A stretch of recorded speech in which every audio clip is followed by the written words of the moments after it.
चीज बताना चाहूंगा कि हमारे बीच अभी उपस्थित है पारस एचईसी अस्पताल के जोनल डायरेक्टर श्री श्रीकांत सुबुद्धि जी। तो मैं चाहूंगा कि आप लोग उनका अभिनंदन करें तालियों के साथ। ये इनका पहला प्रेस कॉन्फ्रेंस है पारस एचईसी की तरफ से, और हमारे समकक्ष उपलब्ध है डॉक्टर गुंजेश कुमार सिंह जो कि मेडिकल ऑन्कोलॉजिस्ट है, और डॉक्टर मदन प्रसाद गुप्ता जो कि हेड एंड नेक ऑन्कोलॉजिस्ट है।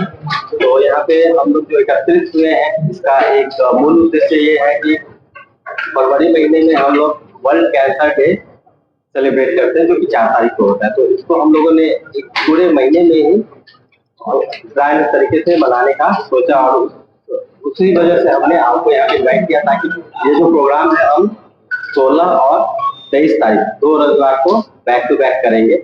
और बाकी जो डिटेल्स है इसके लिए हमारे बीच जो डॉक्टर साहब है वो बताएंगे और हमारे जोनल डायरेक्टर सर बताएंगे।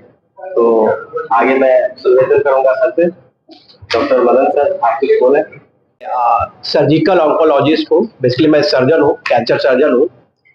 तो ये जो महीना है ये कैंसर अवेयरनेस जगाने का एक महीना है। लोगों के बीच में जाकर बताना है कि कैंसर अब जानलेवा नहीं रह गया है। जो लोग पहले सोचते थे कि कैंसर हो गया मतलब कि जान चलेगी, अब ऐसा नहीं है।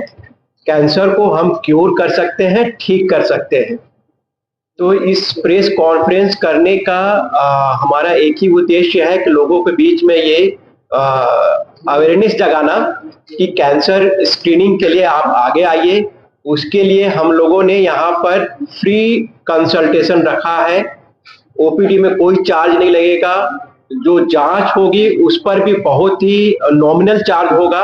आई थिंक उसमें 90% लेस रखा गया है।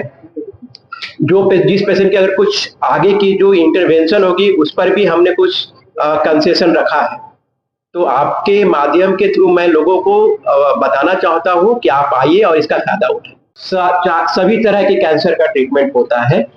अभी हमारे यहाँ रेडियोथेरेपी मशीन नहीं है, जो कि 14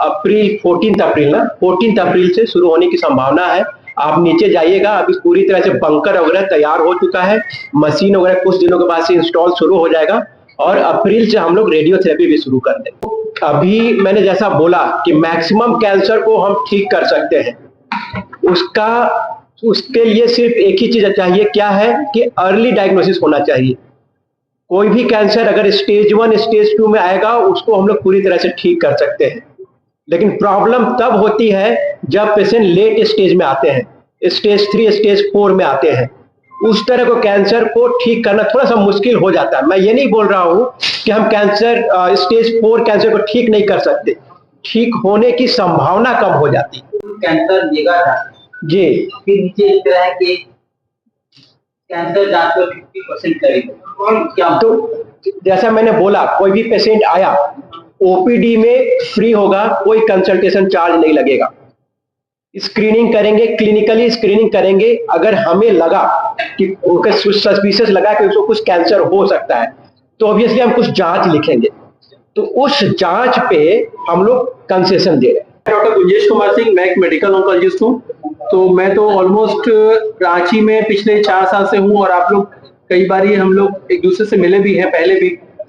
पारस में हम लोगों ने कैंसर का ट्रीटमेंट शुरू किया हुआ हमें 6 महीने हो गए हैं, और जिस पेस में हम लोगों ने यहाँ पे कैंसर ट्रीटमेंट शुरू किया है वो पूरे झारखंड में एक यूनिक सेंटर होगा ये, जहां पर कैंसर के साथ में अलग बीमारी का भी इलाज होगा।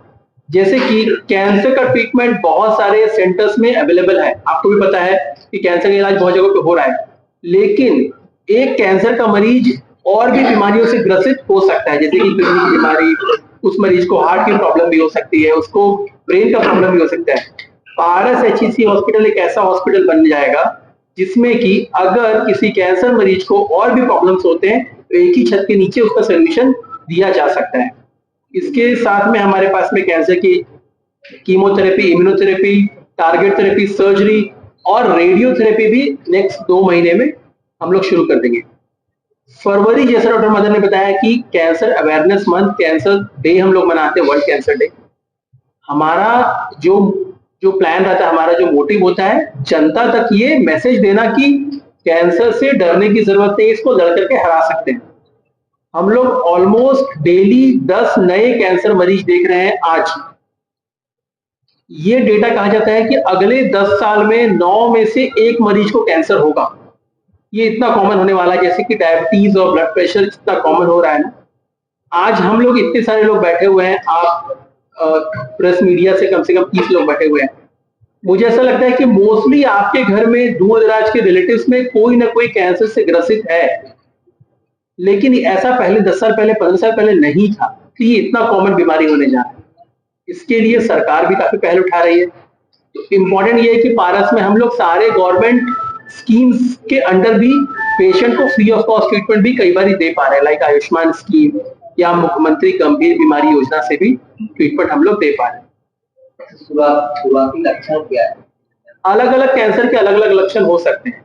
जैसे कि मुंह का कैंसर हुआ तो मुंह के कैंसर में लक्षण हो सकते हैं कि मुंह में घाव आएगा, जीभ में घाव आएगा, अल्सर होगा, रेडनेस होगा। कोई मरीज बहुत समय से गुटखा पान तंबाकू खा रहा है तो उसके मुंह में चेंजेस देखने को मिलेंगे। मुंह का कैंसर के अलग लक्षण हो गए। स्तन का कैंसर बहुत कॉमन है महिलाओं में, तो उसमें स्तन में गांठ आना, बाजू में गांठ आना, निपल से डिस्चार्ज होना, पेन होना, ये सारे सिम्टम्स हो सकते हैं। ब्लड कैंसर का पेशेंट भी बहुत कॉमन है। गले में, कांख में गांठ आना, पेट में गांठ आना, बुखार लगना, भूख नहीं लगना, कमजोरी लगना, खून में कमी, ये सारे ब्लड कैंसर के लक्षण हो सकते हैं। ऐसे ही अलग अलग कैंसर के अलग अलग लक्षण हो सकते हैं। लेकिन अगर कोई भी प्रॉब्लम, जैसे कि मुंह से खांसी में खून आना या लैट्रिन में खून आना, भूख नहीं लगना, वजन कम होना, ये लंबे समय से अगर चल रहा है तो ये कैंसर का लक्षण हो सकता है। बिहार, झारखंड, वेस्ट बंगाल में पित्त की थैली का कैंसर भी बहुत कॉमन है। 10 में से 2-3 मरीज पित्त की थैली के कैंसर से ग्रसित हैं। ये लेट स्टेज में पता चलता है। 99% पेशेंट हमारे पास में स्टेज 4 में आते हैं। क्यों? क्योंकि पेट में दर्द होता है, गैस के फीचर्स होते हैं, तो हम लोग क्या करते हैं, मेडिसिन शॉप पे जाते हैं, गैस की गोली ले लेते हैं। करना क्या चाहिए? ऐसा प्रॉब्लम अगर लंबे समय से रह रहा है, 10-15 दिन से रह रहा है, तो अपने नजदीकी डॉक्टर से मिलिए। एक बेसिक अल्ट्रासाउंड आपको हेल्प कर सकता है इसको पता करने। तो ये मिस नहीं होना चाहिए। ऑन्कोलॉजी के पास जाने से पहले कौन से डॉक्टर से परामर्श? आप नॉर्मल फिजिशियन से, आप ऑन्कोलॉजिस्ट को